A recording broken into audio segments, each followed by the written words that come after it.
this is our neighborhood right here. And so they're trying to map them with like people so that we represent.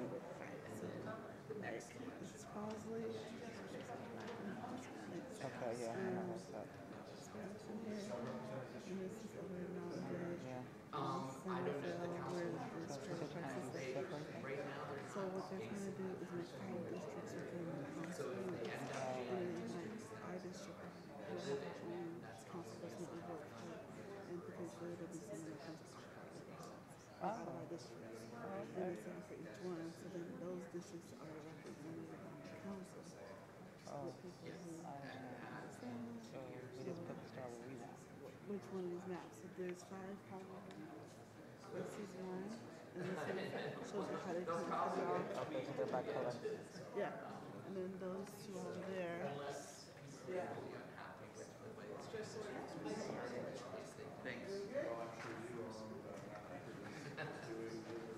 We ready? Okay.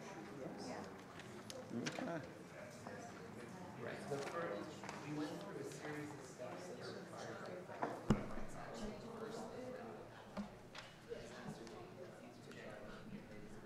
So let's go ahead and get going again, and thank you. And I forgot to introduce myself, but I'm Lisa Middleton from Palm Springs City Council, member along with Council Member Coors of the Subcommittee on Districting, and I am joined by our incredible City Clerk, Anthony Mejia. So first we'd like to answer any questions that you have regarding the maps, the process, and so are there any?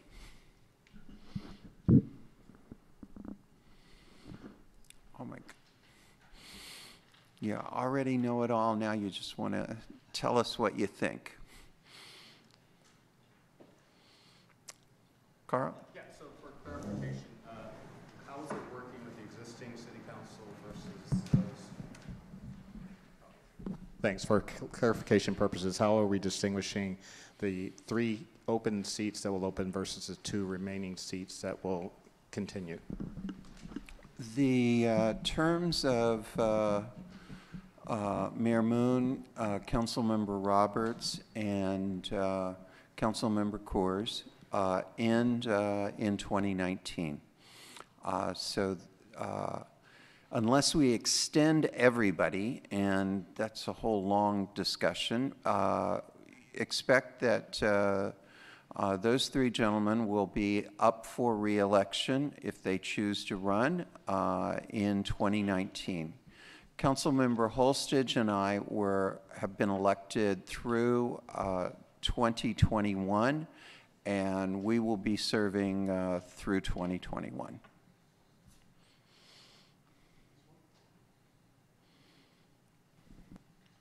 I thought I saw another hand go up. Mine was more trivial about the origin of the names of the makers of the numbers. Makers, but I don't necessarily know what NDC stands for. Is that Okay. non-discrimination? Pretty. 3 of the maps, the Dieter Crawford map, the Ed Doobie map, and the Prell map is Donald Prell. Each one of those are 3 gentlemen who live here in Palm Springs, and responding to the opportunity to draw maps, drew maps. The Agave and Smoke Tree map were drawn by the professional demographers, and NDC stands for National Demographic Corporation. And NDC has probably drawn more maps in California than any other firm at this point. And the plant names are just plants that they picked out of the desert. They don't mean anything. Would the city council person have to live in one of the areas, you know, like, say for instance, the city council person, would it come from area 1? Would that be a person who's a resident of area 1? Yes, in order to be able to run for election, you will need to live within that district and continue to live within that district in order to represent it.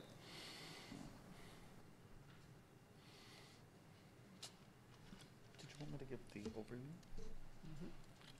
Or did you just want to do questions? Are there other questions? This is good, so. All right. Yeah. So assuming there are 3 people running in 2019, if a person who is successful in the 2019 bid lives in the same district that an existing candidate whose term doesn't end until 21 lives, what happens in that instance? The council member who lives in that district that did not run in 2019 and has their term end in 2021 would be off council in 2021. And they actually would be off council. They wouldn't have the opportunity to pick up and move to another district where there would be an election, because then they would be off council because they would have moved out of the district. So I think I got that right. But you need to live in the district you're going to run in. So I think this follows on both of Carl's questions.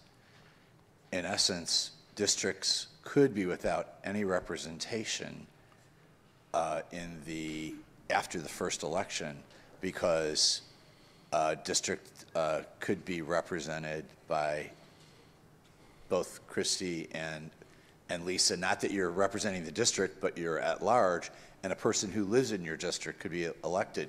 So there'd be only 2 other districts that could be represented. That I think is confusing for people. I think it is, and there's been a lot of questions and inquiries on that. It's conceivable. But bear in mind that City Council gets to choose which 3 districts will be standing for election in 2019. It does not necessarily, and so, and that's a fairly important ability to make a decision as to, do we hold an election in District 1, 2, and 3, and 1, 3, and 5, and 3, 4, and 5. That decision is up to City Council as to what numeric numbers will be up for election in 2019. And is that part of the completion by December of 2018? Yeah. So sequencing of elections is all part of this public hearing process. So beginning on, once council narrows it down to its top 1 or 2 maps, the demographers will come back, look at the maps, propose a sequence of elections based on the districts and where the incumbents live.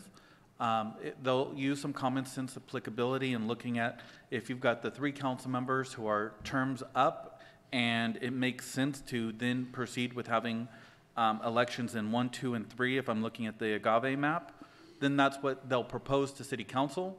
And unless City Council wants to make some modification to that sequence, that would be the sequence associated with the map. But the community will have an opportunity to provide that input, definitely on November 29th, because as part of the public hearing process, we do have to address the sequence of elections.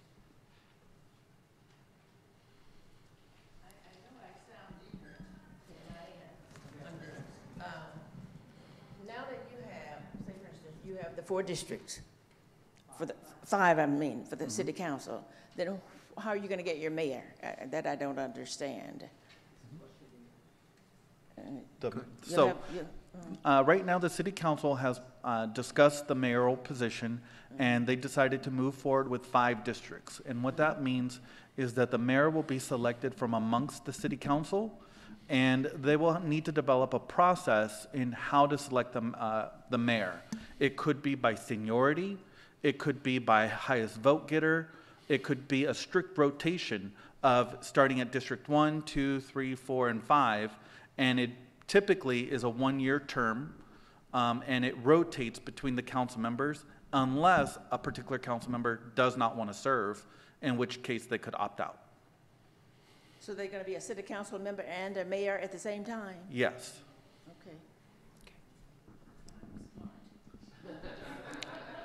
Under the current law, the mayor is a member of city council with the same voting rights as any other city council member. And city council members have the same voting rights as the mayor. And Does the mayor get to break a tie in your city council members? no. Mayor currently the only way the mayor would break a tie now would be the mayor happened to vote last and would be it was a 3-2 vote, but there's no formal process. If you're notice when city council meets, everyone punches a yes, no, or abstain button. They do so at the same time, and unless you're peeking over somebody's shoulder, you don't know how anyone else has voted before you vote. And we try not to peek over each other's shoulder. But also, in some larger cities, obviously, the mayor has veto power, or in the city of Riverside, if there's a tie vote, they only vote to break the tie. Under the city's charter, the mayor doesn't have any of those additional powers. Our charter primarily only gives the mayor some ceremonial duties. And in relation to the question of the mayor's position, if you look at all of the cities in California, some 480 cities, the majority of cities which are on the smaller side, such as us, do have their mayors selected from a rotation amongst the city council. It's usually very large cities like Los Angeles, Riverside, San Diego, Sacramento, that have a mayor that's elected at large. Other questions from anyone? And these are very good questions. Thank you.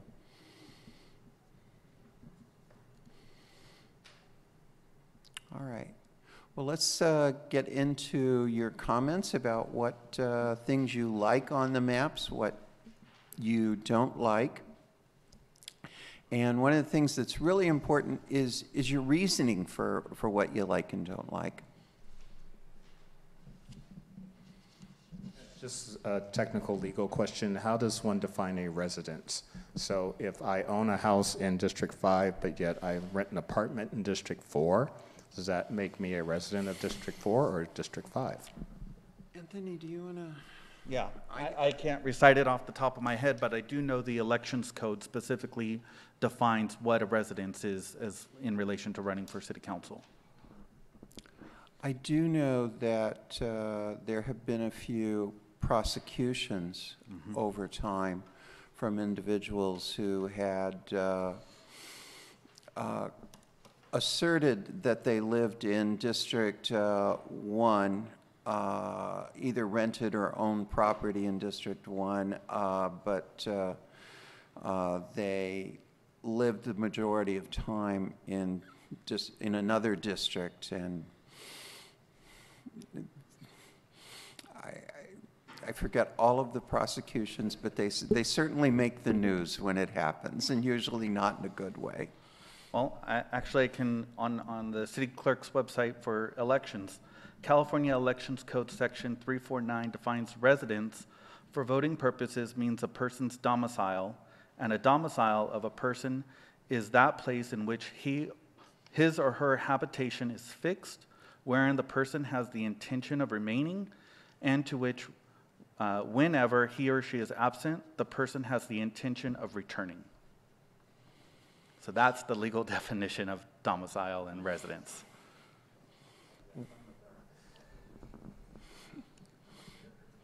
Carl, you're the attorney, so. Typically, the legal definition surrounds around where you're registered to vote, pay property taxes, et cetera. Yeah, you would definitely need to be registered to vote in order, within that district, in order to run for that city council seat. And all of the joking and everything aside, one of the reasons for this and why it is so serious is an individual should be a representative of the district that they're living in, and that's very important. And one of the things that we hope to accomplish through districting is that those individuals who are representing a district have a direct connection to the people and issues of that district. Yes, sir.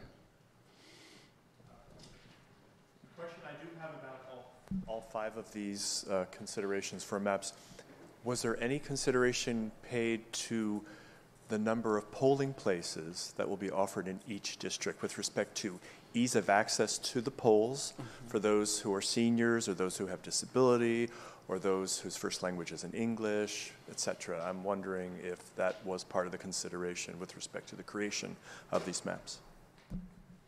I'm going to defer to Anthony on that.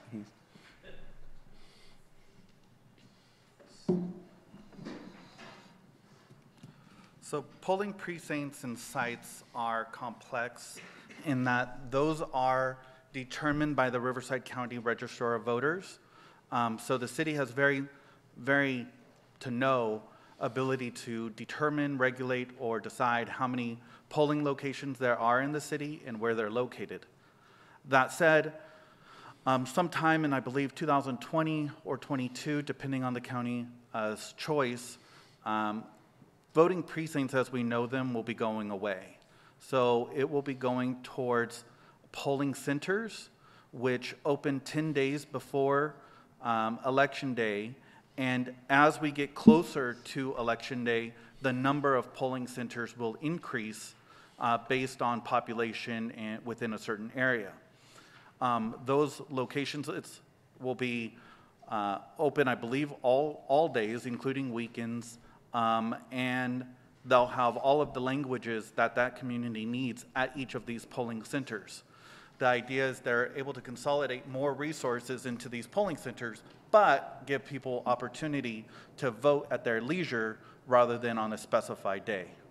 So definitely within 2 to 4 years, voting is going to be very different in California. Other comments from?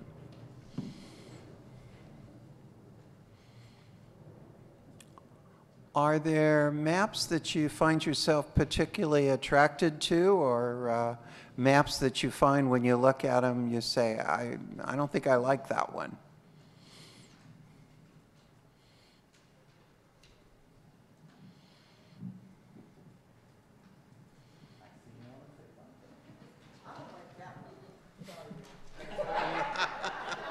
I don't like it either, so. I don't like that map because it's missing too much. On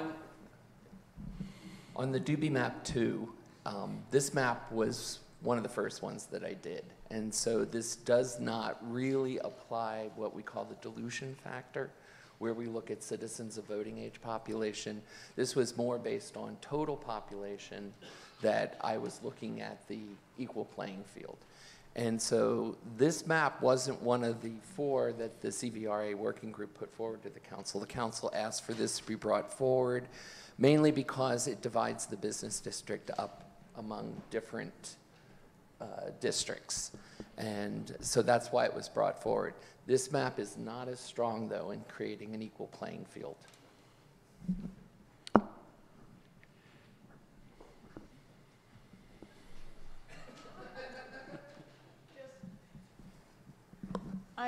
Kathy Wormick, and I'm on the CVR working group. And one of the reasons we put the 4 maps, not Doobie 2, forward, is that District 1 in all of the other 4 maps give the possibility of a majority of people who are minority, people of color, Asian, Black, and Latino.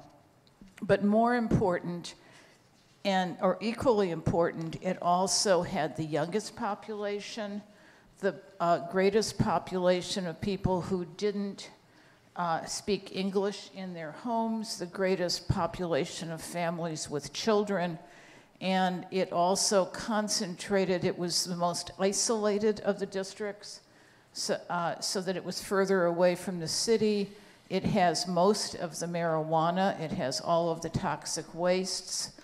It has some issues. It has CV Link. It has some issues that ties it together in a way that made sense. And so that was the reason we didn't choose Doobie 2 and chose the other 4 maps for consideration. So just to give you a sense of what we thought about it. I don't know if you agree with us, but that's what we thought. I think an issue I have with looking at the Doobie 2 and considering it for more representation downtown bothers me in that downtown's not more important than District 1 or District 2, and I feel very, very strongly that we're going to have to teach our council, and our council's going to have to learn that they just don't work for one district, they work for the entire city. So for that reason, I have no interest in dividing up downtown. I think, you know, the 5-section map that sort of goes north to south, to me, looks like it would meet the needs of our citizens. And, you know, I think most of our downtown businesses probably do live within Palm Springs in one of the districts. So I just think we're all gonna have to trust our city council members to do the job that they're elected to. And I would trust the district map to allow that.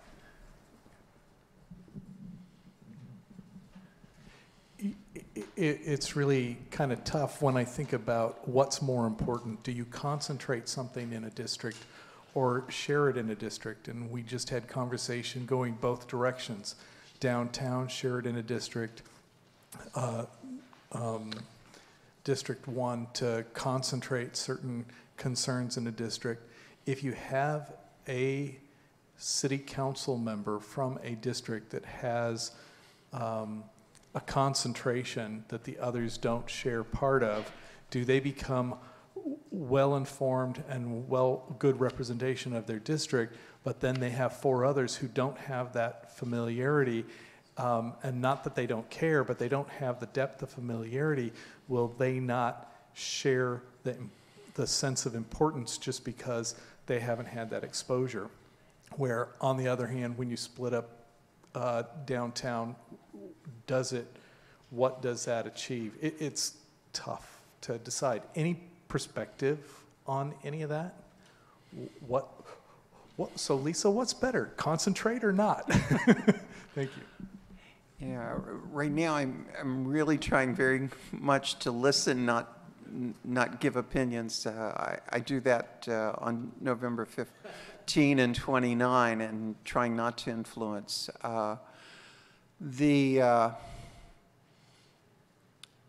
In some of the communities outside of Palm Springs, I have certainly heard, and most of this is anecdotal, that their cities very much wanted to have multiple city council members touching their downtown. For our city, I think it would be extremely difficult to get 5 districts touching downtown. And I'm not sure that touching really makes that big a difference. So almost all of the maps that I've seen have at least 2 city council members that have significantly area around downtown. And I think that is certainly a good minimum number. A couple of them have 3 that have reasonable parts of downtown where it, and we may have one that had 4, but I think it was pretty minimal, at least in my own opinion. Something different, though, than downtown, where I think there are a very serious community of interest, is around the airport.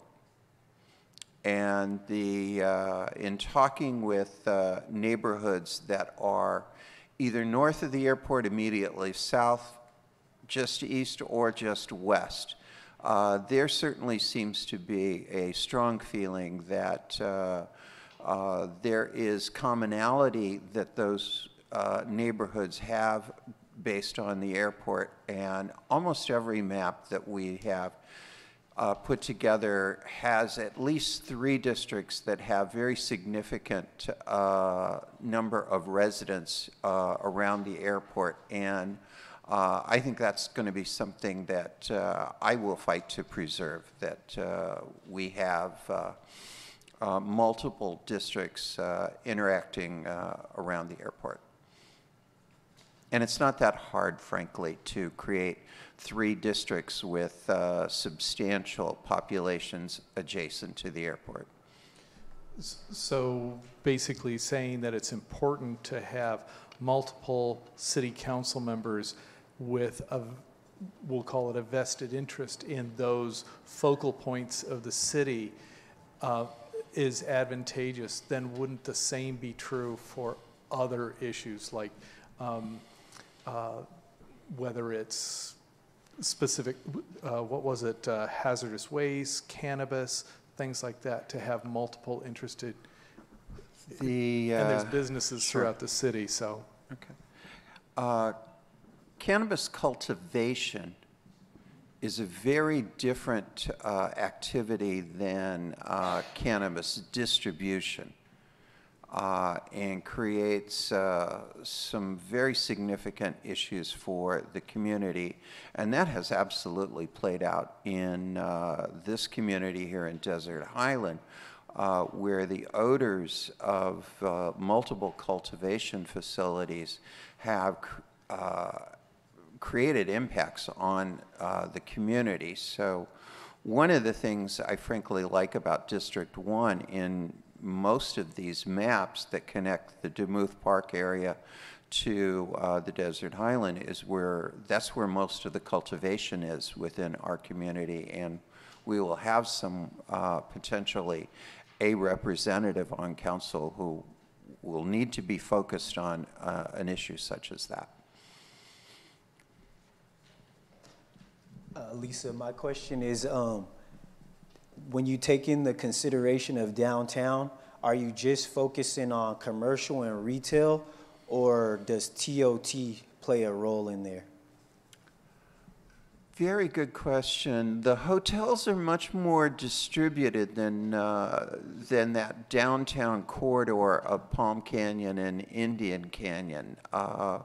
And certainly we do have some of our most significant hotels that are adjacent to downtown, adjacent to the convention center. And that is also a community of interest. I can tell you the people in the historic tennis club are very well aware of the advantages and at times the disadvantages that come with having commercial activity, be it a hotel or a restaurant or near them. That's what I was speaking to, the boutique hotels, the small boutique hotels and the vacation rental businesses. The smaller boutique hotels, they're spread out a little bit. Very heavy concentration there in the historic tennis club. We've got a fair number along South and East Palm Canyon, and we do have a couple of maps that that connect those communities. Thank you. One of the other issues that really comes up in and around downtown is not only the issues that the merchants have and the businesses and their community of interest, but particularly for those residents in the uptown neighborhoods, parking issues that come from people visiting the businesses and the restaurants and spreading out into the neighborhoods is very much an issue for them.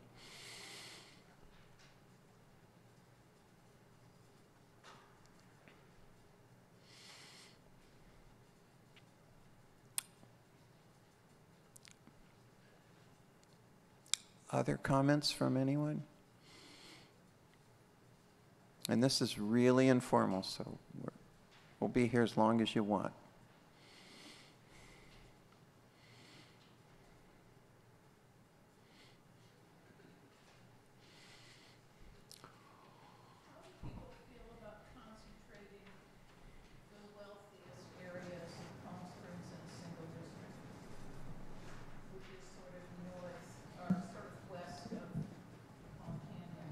So the question is, how do people feel about a concentration of wealth? What area? In one district, in one particular district.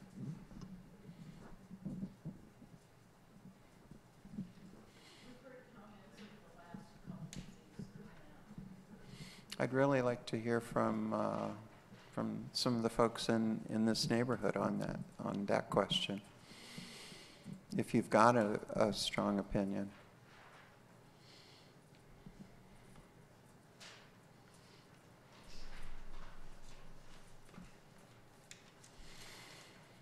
It's not necessarily a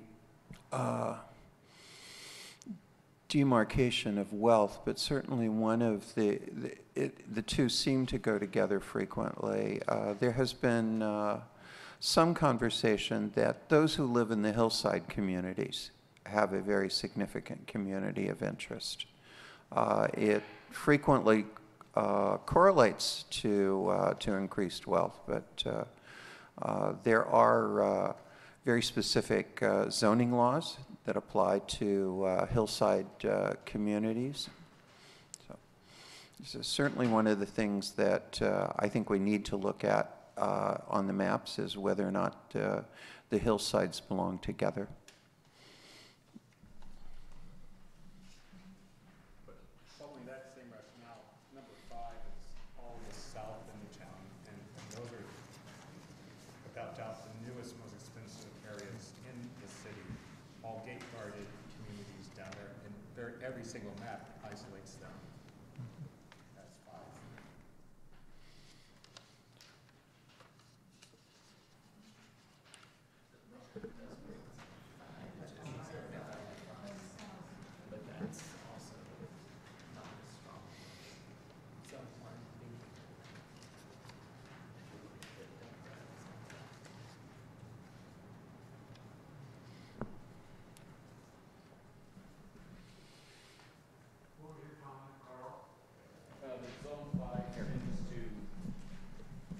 In all except the Pearl map, I believe it is. Yeah, Zone 5 tends to be highly concentrated with very high-end single-family homes.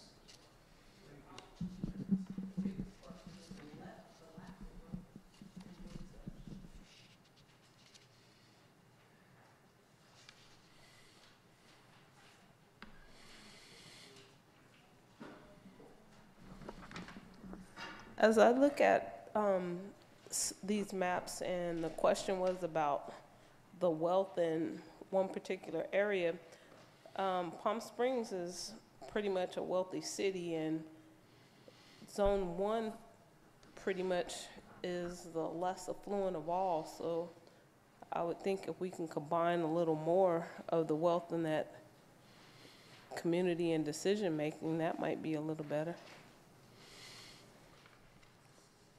Okay, thank you.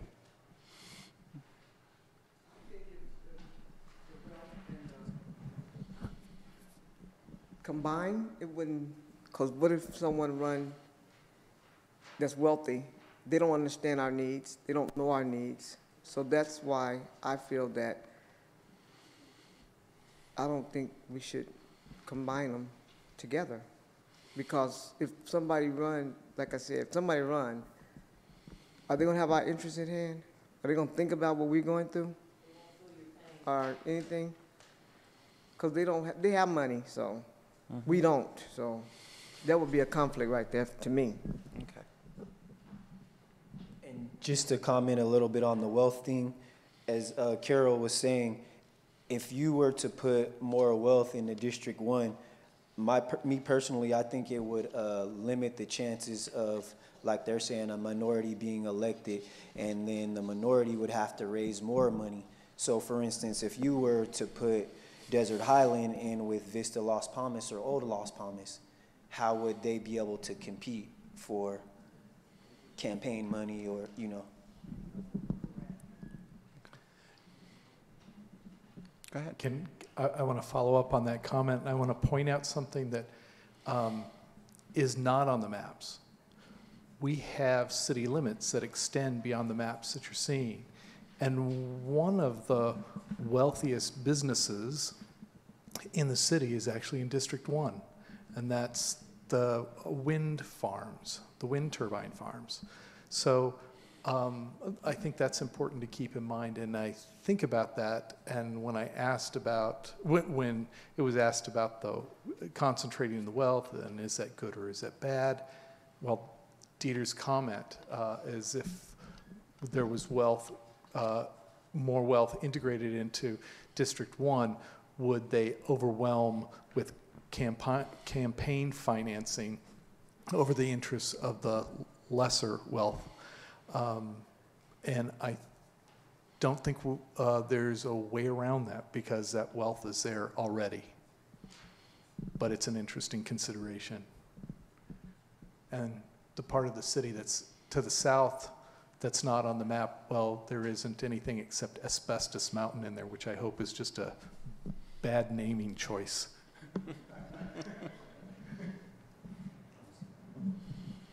If you look on the back of the maps, it'll say household income. And in most of the districts, the district where Desert Highland is, in the $0 to $25,000 category, Desert Highland and most of the districts in District 1 aren't the lowest income districts. You start to see District 3 with 32%, 0 to 25K, and things of that nature.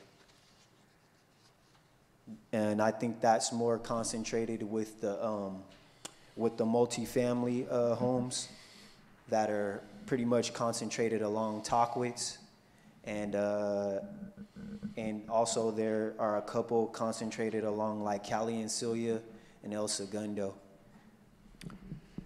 And we do have some mobile home communities at the north end of town, but we also have some significant mobile home communities at the south end of town where income levels tend to be much lesser than some of the surrounding communities.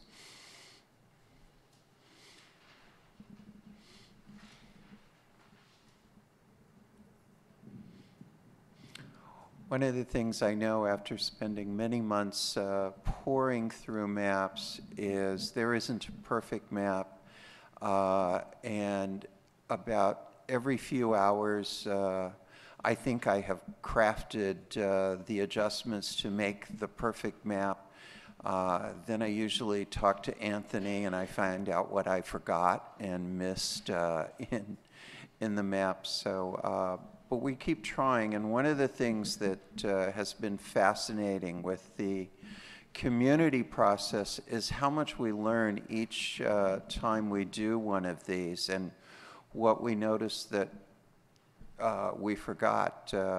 Recently, we were at a community meeting in Demuth Park, and somebody came up after the meeting and asked the question, do you realize that on almost all of your maps you've separated Demuth Park from the Demuth Park neighborhood? And we certainly had no intention of doing that, and it struck immediately as a dumb thing to do, but because most of the maps had been following Mesquite Avenue, they were separating out Demuth Park from its adjoining neighborhood. That was a pretty easy fix to make, but it took, 15, 20 neighborhood meetings before somebody noticed it and pointed it out to us.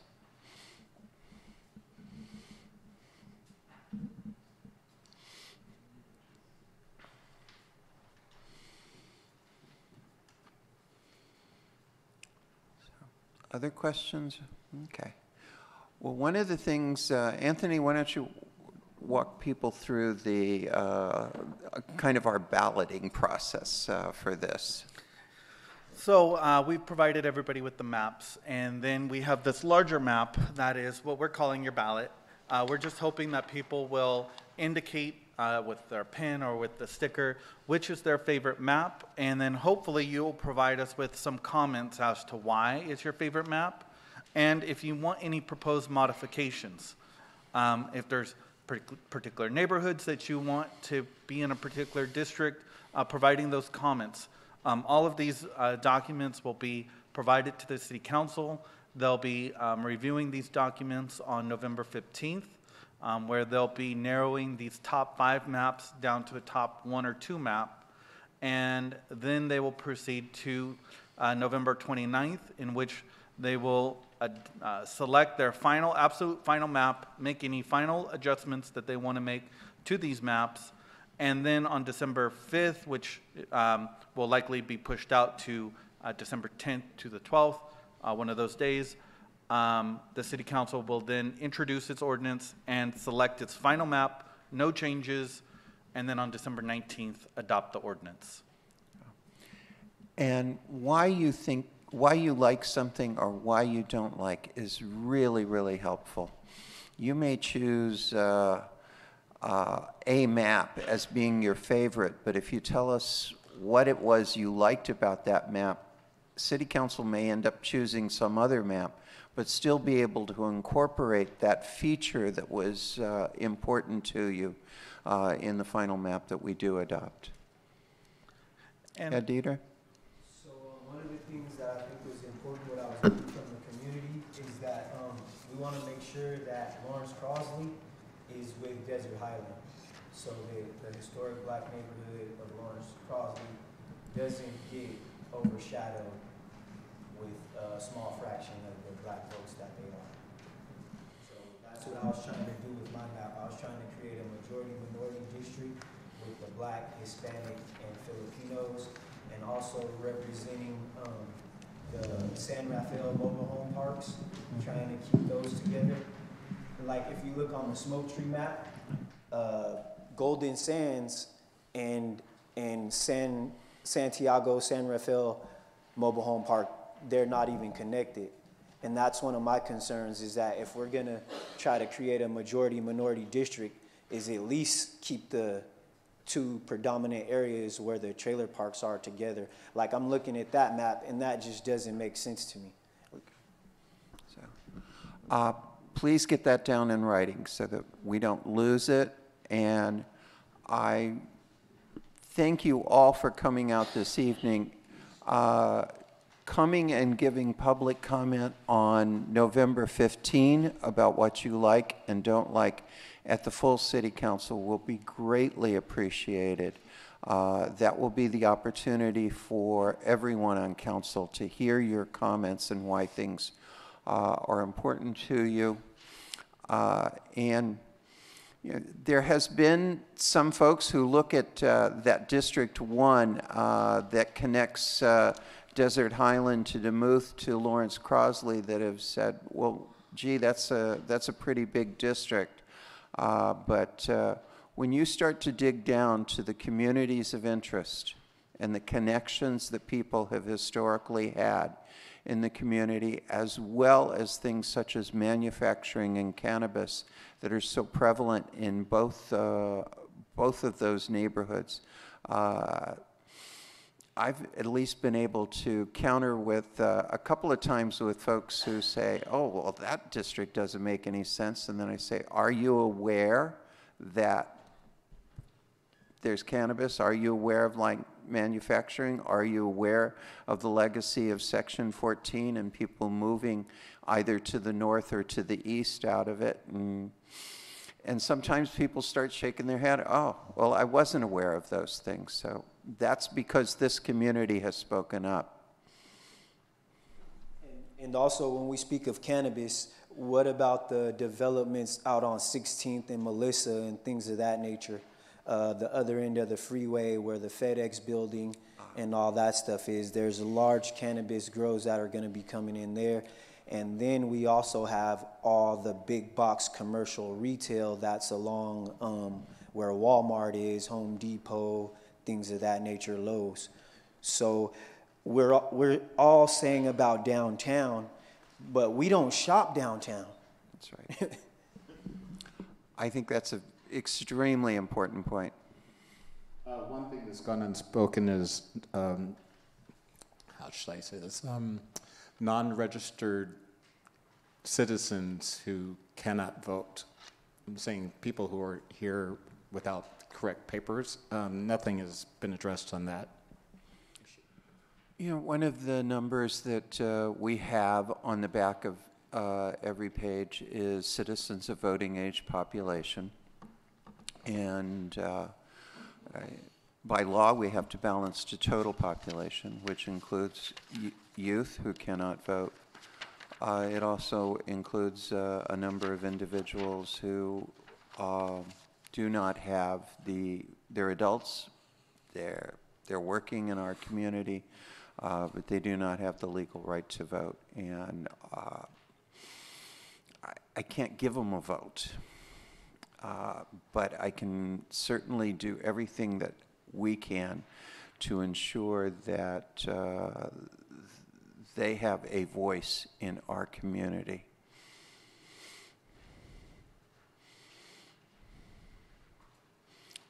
The number that has frequently come up, Latinos represent approximately 25% of the total population in Palm Springs, but well over 80% of the students in our schools.